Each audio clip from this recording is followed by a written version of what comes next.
ngërëm li maa ngi koy jox le maire monsieur le maire Pape ci projet am bii nii ci travaux yi muy lancé en plus mu njëkkee ko ci ñun loolu c'est un jalon benn acte boo xam ne bii la daf ñu laal parce que comme ni ma tàmmee di ko wax entre force c'est une relation boo xam ne bi ñii dañuy joxe ndigal ñun ñuy jëfee ndigal yooyu donc ci kuy diggante kiy jëfee ndigal ak kiy jëfee ndigal dafa war a am benn ratax bu ne seen diggante te lii day gën a rataxal suñu diggante lii da koy gën a rataxal parce que ay dëkkandoo dañu ne jàmm moo ci gën te ñuy nawlonte en tout cas maa ngi koy rafetlu ci seen tur sama turu kilifa yi di gërëmat encore monsieur le maire Pape Diop ci acte bii mu posé di leen gërëm di leen sant vraiment suñu xol sedd na bu baax a baax a baax a baax pavage bi dafay contribuer grandement parce que bu leen fàtte ne à chaque fois il y a des initiatives qui sont prises pour le bon fonctionnement et la bonne marche du cantonnement. Le cantonnement ne se limite pas seulement à l'intérieur des murs, il y a aussi à l'extérieur des murs. te soo xoolee amal na njëriñ cantonnement yi mais amal na njëriñ aussi population bi parce que li wër cantonnement bi c'est pas du ay alkaati rek ka fa nekk donc la poire est partagée en deux donc maanaam am na njëriñ boo xam ne bi mu ngi ci kanam bi population bi aussi dinañ ci gis seen bopp. Badara Lo laa tudd man maa di délégué de quartier Mbamara Ali Lo maa kontaan naa ci ñi ma leen di fekk surtout autorité bi nga xamante ni moom moo amee suñu kilifteef mu di le maire Pape Bachirou Diop et kontaan naa su ma sañoon man maa ko fi jiitu ma dalal ko parce que sama kër la jaar donc yoon moo di ma teeru ko tatagal ko ak ñi mu àndal kontaan naa nag ci li ma oowee parce que pour defar dëkk bi la en particulier moom fi nga xamante ni bii fi la responsabilité nekk mu di commune est de Thiès ñu am kontaante bu baax ci moom ak mbég te di ko fas yéene di ko wax ni ko bu mu xalaat ñun ñoo ngi ci gannaawam yàlla nag la ñu àndal ndax ñun yàlla la ñu gëm yàlla la ñu am moom la ñuy ñaan wante sañ nañ ni kii ànd nañu ak moom ndax ku la defal lu baax nga wax ko dégg nga du tax ñu gise ko neneen xanaa ku reconnaissant donc reconnaissance boobu dañ koy wax publiquement ñëpp dégg ko te ñun amuñu ci luñ ciy làq. di rafetlu seen teewaay fii si marché xël gi mu nekkoon nag marché bu métti woon lool si ay jamono lool sax lool parce que 2000 bi ñu fiy ñëw moom wax dëgg yàlla liñ fi fekkoon métti woon na ba fa métti yam ndax bu masaana taw moom benn mbir rek la ñuy xalaat mooy nu ñuy rawalee suñuy bagage ba jàmm am bu loolu paasee na juróom a xoolaat nu ñuy koccele kenn ku nekk dem fa nga newoon yàlla dogalit monsieur le maire bi mu fi ñëwee premier jour bi mu njëkkee wax ni bu tawee dinaa ñëw bokk ak yéen naqar yi man de gëwuma ko woon wax dëgg yàlla bañ waxee dama leen Sénégal maire yëpp a yem lu ñu wax it duñ ko def mu dëggal boppam ca loola nag dëggal boppam ñu woo ko mu ñëw ma ne ah est-ce que lii mën naa nekk wala mënta nekk mu defaat beneen yoon mu tawaat mu ñëwaat indil ñu sàppoor ñu ŋàccal ñu loolu ñun ñëpp ñu bokkoon sant yàlla ba mu ko defee it mu am lu mu ñu dig ñu ne ko ba ca kanam waaye ci dëggoom nag ma wax benn kàddu boo xam ne xam naa ñi ko mës a dégg bariwut mas nañu ñàkk duus lu yàgg amu fi toilette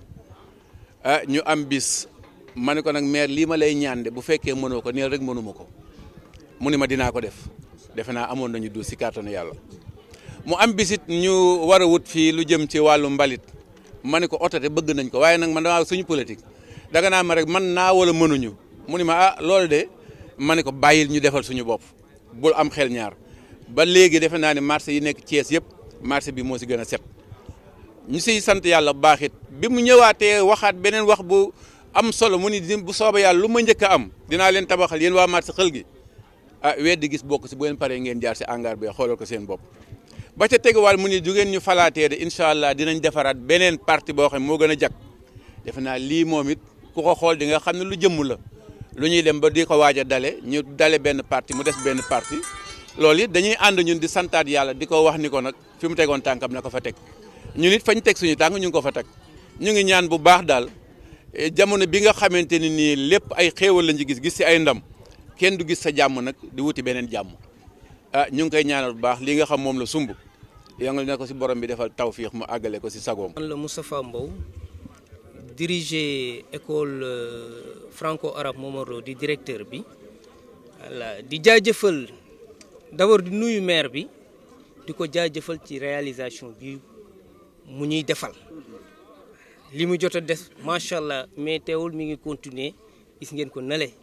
réalisation yi chantier bi mi ngi continuer. ñaata salle la fi tabax. 5 salles mu fekk si salle bi njëkk bi nga xamante ne population bi ñoom ñoo ko sàkk woon defar ko jël maanaam seen doole yëpp yu newoon ci seen jumaa dañ doon defar ne école moo war a jiitu juma daal di jël briques yaak fer yaak ciment baak yëpp indi defar ko fii nii. le président du CGE du ma bàyyi ma fen mi ngi nii Momar Lo quartier Momar Lo wala cité Momar Lo ñoom ñoo sàkk woon loolu dox ko ba samp ko. yaa Wasila yaa Momar Lo yaa Blabé 2 sampaate ngi nii jamono gën a ngi nii cela veut dire dafa nekk ci cité ouvrière tamit mi ngi nele jege nañu ak Blabé tamit voilà Kër Issa mi ngi nii donc dafa nekk ci centre boo xamante ne voilà daf fi baax. école franco-arabe daf fi baax. 2018 lañ ko sanc askan bi ñu ngi indi seen doom mi ngi démarré woon ci ñi inscrire woon ci CI bi 26 la ñu woon CP bi demoon nañ ci inscription 31 CI bi mi ngi démarré woon ci 26 élèves léegi ñoom ñoo yéeg ba CE1 ñu ngi ci 20 élèves am na ñu def transfert ñëw am na ñu def transfert dem voilà. donc école noonu lay fonctionner. CI bi ñu ngi ci 42 CP bi 42 mooy ñeent fukk ak ñaar CP bi mi ngi ci fanweer ak benn C1 bi ñu ngi ci ñaar fukk ñun daal ñu ngi koy ñaan lii mu jot a def lu rëy la ci ñun lu nganda lu rëy parce que ci ñetti at ñu réaliser lii yombut donc même IEF bi mu fi ñëwee yéemu na ci loolu donc loolu lépp nag ki ko waral mooy mairu Thiès Est te Pape Diop mii di njiit li. kaaraange gi bëgg nañ soxla nañ ku ñu gardien école bi. soxla nañ ku ñu defaral terrain bii. wanag yi soxla ngeen ñu koy nettoyer. loolu soxla nañ ko. soxla nañ courant bi tamit demande bi léegi ñu def ko. parce que école war na am courant te tamit jumtukaayu école dafa am solo maanaam école léegi mënatul dem sans ordinateur. école mënatul dem sans photocopieuse yu mag. yu mën a cahier de devoir sax amatul léegi ay tirage la gars yi di def loolu aussi ñu ngi ko ci ñaan xam ne fii école am la moo ko tabax moom moo ko ñoŋal ba mu yegsi fi donc ñu ngi koy ñaan mu gën a yokku loxoom di ñaan aussi lépp lu mu mën mu yokku ko lépp lu mu yéenee gox bi yàlla dimbali ko mu àggale ko ci jàmm ak salaam. kay man de demoon na eaux et forêt ñu mayoon ma presque plus de 80 pieds maak secrétaire président CGE bi ñoo fi ñëwoon ak quelques populations ñoom président wu développement wu quartier bi muy Jules Diaw ak i naataangoom ñëw fi ñu jëmbat ko mais boo jëmbatee da ngay arrosé aar waaye nag porte amu fi woon dara nag yi romb fi lekk garab yëpp ba ñaar yi daal ñoo fi des. maire bi dimbali nañu ba indil ñu ndox mu des courant bi moom daal deseetuñ ko dara dañ koy ñaan daal mu gën a yokk loxoom. te xale yi am résultat yu baax. waaw xale yi ñoom les résultats s'en suivent. parce que am na ay jàngalekat yu xarañ yu fi ñëw yu fi nekk te macha allah jàngalekat yi arabe yi nekk nañ ñett. français yi nekk nañ ñett mais dañ ñoo jëlal benn français muy 6. Madi Sissoko directeur de l'école Ali Lo waaw bi ma leen nuyoo di leen masawu coono ci taxawaay bi damay sant yàlla di leen remercier le maire monsieur le maire Pape Diop maire de la commune Thiès Est ak équipe municipale am ci travaux de réfection yi ñu def fii ci école Ali Lo présentement 13 salles de classe réfectionné nañ ko am na benn salle de classe boo xamante ne ni mu màggatee jéggi na dayoo dañ ko war a daaneel loolu moo waral abri bi nii nga xamante ne incessamment dinañ ko dindi bu salle de classe boobu pare. Il y a plus de 1000 élèves dans cette école précisément 1020 élèves junni ak ñaar fukki élèves ñoo ngi fi bon jeexital bi mu mën a am ci école bi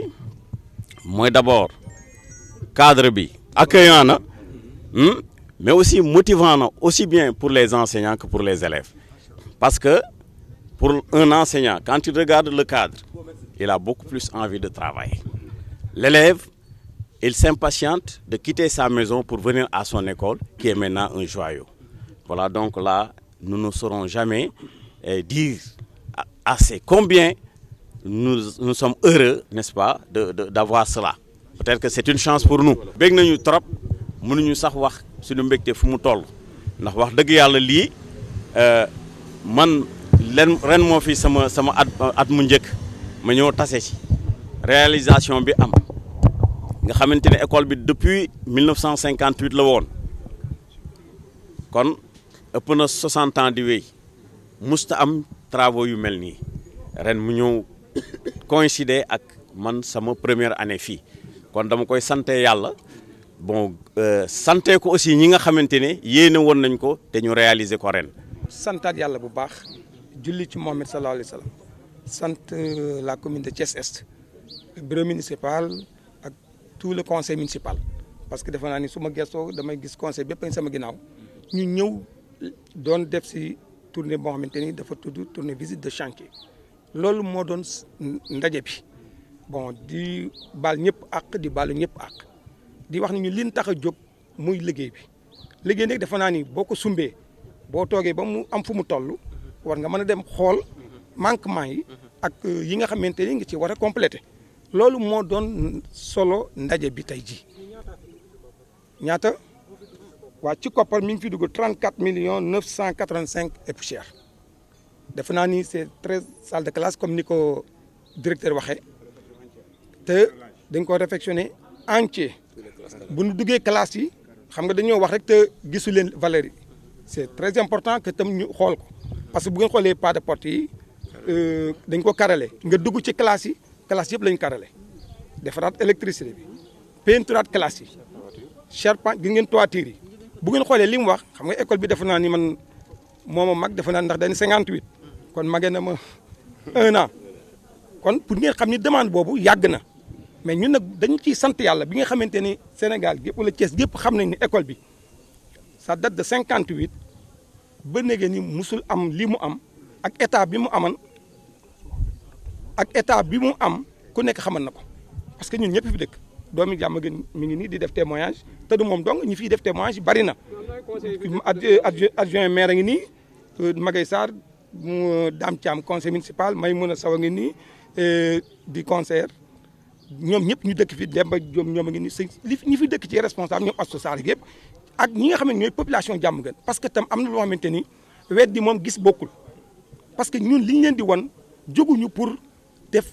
animateur dañuy ñëw pour wone ay réalisations yoo xam te suñu devoir la parce que nous sommes les responsables comme nag ñooy responsables yi dafay jaadu nag bu ñu tolloo moom dem nimmee ko ji ñu joxoon suñu liggéey entreprise yi war a xool nag fu ñu toll parce que benn nawet a ngi waaj a ñëw xam nga école bi ni mel bu fekkente ni ñëw xool si woon soññi si woon ko ñëw nañ fi 2 fois am na ñu ma àndalan ñu ngi fi ñoo xamante ni ay presse lañu mën naa cee cité roo ngi nii ak ñeneen gis ngeen ko ci Facebook bi au moment bi nga xamante ni def nañ fi première visite étape bi ñu njëkk a def gis ngeen ni buñ ci gaawulee bu tawee musiba am 43 et quelques fële ci école Momar Lo parce que Momar Lo la amoon mur donc école boobu defe naa ni directeur wax na lu am solo directeur bi wax na lu am solo ci école Momar Lo defe naa ni amul doon dara ñun ñoo ko école toute neuve clôturé defar salle de classe yi defar bloc sanitaire indi ndox wax na leen ko defe naa ni terrassement bi aussi dañ koy def gis ngeen poteau courant yi samp nañ ko pare li des mooy def éclairage bi te loolu lépp nag dinañ ko def pour wan leen ni leen dafa am loo xamante ni ñun ñoo ko doon wax te dañoo am ay compétences yu ñu transféré lu mel ni santé ak éducation donc nekk na suñuy priorité bien vrai que yeneen yi yëpp am na priorité mais dama nañ bala ngay dem di jàngi da nga wér boo wéree ba pare itam boo defaree barabu wéru santé boo demul jàngi doo mën a xam noo fay def ci pavé bi mi ngi nekk 57 millions 571 mille boo ko déggee nag bëri na mais defe naa sur 2 kilomètres et quelques 75 c'est quelque chose wax naa leen fi mu commencé rond-point Mbambara ba ca lycée Amary Ndack rond-point Djibril Diagne moom parent bi nekk hôpital ba jëm ci rond-point bi nekk jàmm gën ñu ko wax Angal Lawbe te sunu souhait mooy itam wax naa ko sànq bi ñu taxawee di def lancement bi ma ni dinañ ci xalaat nu ñuy xoolee comme miiru camp bi ni mu mel dégg ngeen le commandant ni mu la waxee pour mieux sécuriser au moins bu ñu ko mënee def taf ko ba ci miiru école bi defe naa ni loolu mu jël long bi yëpp mooy ëpp sécurisation te loolu dinañ ci waxtaan ak l'entrepreneur pour xool naka la ñuy mën a defee loolu la ñu def ban fa jógee gis ngeen ko def nañ marché xel ga nekk na loo xamante ni demande la moom itam qui date depuis lan musul am du woon marché wax nañ ko ñu fa nekk xam nañ ko waa marché baa ngi fi ñu àndal ñu dëkk R100 ngi fi boo ko ma ngi fi ñoom Boussa Aïcha ñoom ñëpp fa lañ dëkk réaliser nañ ko ci demande yoo xamante ni suñu promesse la woon booba on n'était pas maire dañoo waroon di campagne ñu wax ko nit nag looy wax na nga wax loo nar wax mu sutti moom yàlla moo ko mën mais ñun jamais ñu wax lu narul yàlla dimbali ñu ban ko defee réaliser nañ ko ba inauguré ko il y a 5 ans bi ñu paree ñu song beneen îlot bi buñ ci paree dañ koy yëkkati parce que R+1 la bu ñu paree beneen îlot bu njëkk bi ñu defaran aussi moom it dañ koy teg mu am même niveau loolu mooy sunu programme boo xamante ni dañ ko def loolu moo waral la nag ñu jóg nag di wër xool loolu fan la toll su ngeen demoon tey yées yi des na sax parce que au champ de course grille de protection bi ñoo ngi koy defaraat noo xamante ni dafa gën a ne niruwaat jamono d'ailleurs l'entrepreneur ma nga fa xañ ne état bi du ci xaj et tant d'autres yoo xamante ni ay yeneen projets yoo xamante ni comme lu mel ni poste de santé yi ay cité Kër Khadim ay Fayu ak bu nekk R100 cité comment dire Lamine Senghor cité ñax yooyu yëpp mi ngi ci projet yi mais dañuy wër foofu buñ ci waree toll ci dem visiter ko dinañ leen ko wax ñu mën a dem def visite yooyu mais ni ma xamee daal li ma gis mooy li nga xamante ni moo nekkan réalisation yi te yéene nañ lu ko ëpp mais muusante defe naa ni ñu ngi jëm parce que tabax nañ def nañ fa marché poisson ba pare ba inauguré ko depuis daaw moom ak marché Ocass donc ñu pare nag mbaar bi nga xamante ni moo nekkan marché muusante defe naa ni moom it ça date de 57 ou 58 mi ngi ci archive yi kooku mbaar loon boo xamante ni nekkan na fa mu nekk dem ba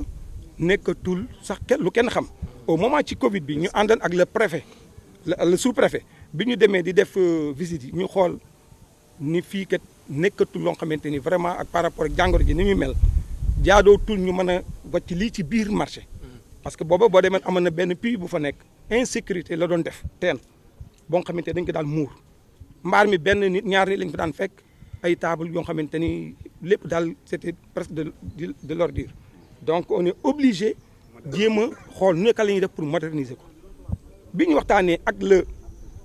les comment dire les délégués ci seen bopp ñoom ñoo ñëw comme lu mel nii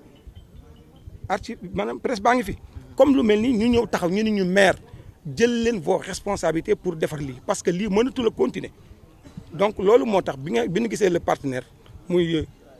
public privé ñu gis ko mu ñëw mu proposé ñu bi mu proposé ñu yóbbu ko bureau municipal wàcce ko ci suuf conseil municipal parce que son souverain ñu valider ko ñu jox le préfet mu approuvé ko le représentant de l'État donc bi ñu ko defee donc ñu ñëw jox leen ko ñu commencé booba mbaar mi amoon benn table dara amatu ci moment boobu nag bi ñu ko commencé recenser ñi ci nekkan ñu recenser à hauteur de 20 et quelques personnes mujj gi ku dégg nag daw ni ñu ngi defaraat xam nga Sénégal li may wax ñu baal ma qu'il faut que les Sénégalais aussi ñu jéem a xam li ñu bëgg parce que nangu au moins nit ñi di ñëw di innover quand même mais parfois ça pose problème parce que moment yooyu nee ay 2 personnes nga fay fekk benn vieux boo xamante ni wax dëgg yàlla moom kooku dama doon def dafa jaran honoré parce que moom seul moo fa daan des commune bi li mu fa def mooy ci laa doon wax si ñu ñëw d'accord ak entrepreneur bi mu war fa defaraat ko moo ba réaliser ko loo xamante ni au moins dina tax ñu nekk ci marché bi ak ñi nga xamante ni ñoo fay ñëw di dugg si xam ni kat lii marché moderne la loolu moo tax bi ñu waxtaanee ñu ni ko nañ koy def ay étals yi on avait recensé 30 et quelques réalisé nañ fa presque 58 ou 50 et quelques étals yoo xamante ni dañ koy carrelé pavé ko donc ña fa amoon ay table lañ am table dénk yu ñuy daaj mais bañ koy nettoyer sax table nekk fa pour vous dire que ni boo demee marché Kër Issa wala nga dem marché Sam les étals ñu ngi koy jaayee 500 400 000 ñun la commune dafa jël étal yi moom maye ko pour mu leer dafa jël étal yi dañuy entreprise bi da nga koy defar mais da ngay étal yi da nga koy joxaat ñi nga xamante ne ñoo fi yoroon table carrelé pavé donc loolu lañ def y compris marché Xelga lañ njëkk a pare y avait des étals dañ ko maye te la commune moo leen accompagner sur 22 cantines yi fa njëkk am cantine ni ngeen moo wax cantine boo xamante ni dale rideau pavé électricité ngeen mën comme à 700 000 ci marché Xelga xam ngeen loolu c'est abordable non bi ñu paree dañoo def cantine ba pare hangar bi xam nga dafa am hangar ñu dindi hangar bi war fa defar nag ay magasin ay cantine aussi am na quelques magasins yu fa am kooku entrepreneur nag ñu ni ko boo paree tam aussi ñi nekkan ci marché bi ñoom ñooy prioritairement da nga koy jox jaay ñi nga xamante ne am nañu njëkk ci marché bi ñooñu la ñu wax ak ñoom ba ñu d'accord ci loolu te toujours su waxtaan y avait les délégués toujours ñoom ñoo yore woon responsabilité bi parce que ñun la mairie bëgg ci woon a melew pour di am ay yenn problème wala ay télescopage donc waa marché bi ak délégués yi ñoom ñoo organisé wu ñu jël état ñu leen nag état yi moom nañ leen ko jox gratuite cantine yi nag ku bëgg mën a jënd parce que nag le promoteur entreprise moom moo investir xaalisam dindi hangar ba fa nekkan bu ñu fa demee di ngeen ko gis di ngeen gis tam mu nekk 100 et quelques millions yoo xamante ni l'entreprise moo jël xaalisam di ci def donc nag su paree nag pour mu mën a réaliser ay fonds mën a ñëwaat te dañ ko ñaan yàlla mu bañ ci perte dafa war a jaay cantine yi mais ñun li ñu bénéficié wu am nañ bijou bi am nañu des étals yoo xamante ni moderne na ñu am fa tam chambre froide boo xamante ni mi ngi à côté à hauteur de 5 tonnes donc pour les vendeurs de poissons yi nga xamante ni ñoom lañ njëkk a defal marché poisson. man la Adja Mamay Mbodj marché Moussante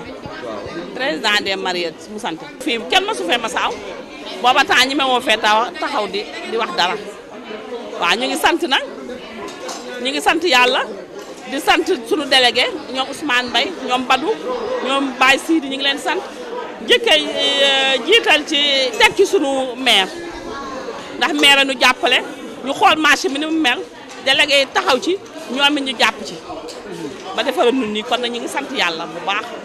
comme am nañu li ñu ngi sant di yokk ñu dolli ñu. mbaaru jën moom soxla ngeen jaay ci anam yu baax. waaw ñu ngi soxla jaay waaye daal ñu ngi sant daal bu baax daal meloon na nii léegi set nañu macha allah waaw nit mën na fee dugg bu ngoonee nii bu gaa yi balee ba pare nii bu la neexee ñëw tëdd fi naan attaaya. dañ koy pompe bale. waaw am na jënd naa balekat ak yëpp waaw léegi daal nu dimbalee maire wax na ko neen nañu wutal oto mbalit bëgg nañu oto mbalit chambre froide bi tamit maire wax na ko ki entrepreneur kii bi mi ngi defar pour jël ñetti kii defaroon na chambre froide ñu am fu ñu def ndax amuñu fu ñu def jël moo tax marché bi mel nii waaye bu ñu amoon chambre froide kon bu ngeen ñëwee bu la neexee toog ci suuf. kon fu ngeen di jëndee jën. ñii dañuy dem Jiwaalo ñii dem Ndar ñii dem Saam ñun daa amuñu fenn foo xam ne daal. waaw fépp la ñuy dem. di ñaan maire di ñaan suñu délégué marché yàlla na leen fi yàlla bàyyi ndax ñoom ñu takku lañu problème maam ci marché dinañu ñëw taxaw ba pare maire ñi ngi lay ñaan marché bi yow yaa moom fii yaa yilif marché yëpp yaa yilif marché bi yëpp dafa am ñoo xam ne dañuy yàq suñu liggéey bu ñu ñëwee dañuy dem wut ay kees dem ci mbedd mi di fa jaay jën ci borom luju mi bu boobaa di leen jaay ba wàcc ñu am fent amuñu glace damay mujj woo délégué yi ñu ñëw di leen dàq ñuy dem ñu bëggoon nga dimbale na ci corps sécurité boo xam ni bu ñu xëyee 6 heures na fekk ñu taxaw oto keesu jën gu ñëw ñu téye ko ndax suñu liggéey gën a baax waaw nga dimbale ñu ci loolu dimbale ci jigéen ñi sonn nañu ñun sonn nañu. waaye lii maire dafa leen moom soxla woon nañu ko waaw lii moom soxla woon nañu ko ndax am nañ lumière guddi da ngay jóge voyage xaaju guddi daa daan taar say portable léegi xaaju guddi dafay leer naañ ba 7 heures courant bi day dem fii ne su ma neexul su ma amoon ventilo branché bu tàkk ni ko ñaanal beneen mandat ndax suñu marché bi gën a naat. Badou Mbaye la nekk ci responsable marché Moussante waaw tey wax dëgg yàlla am nañu mbégte trop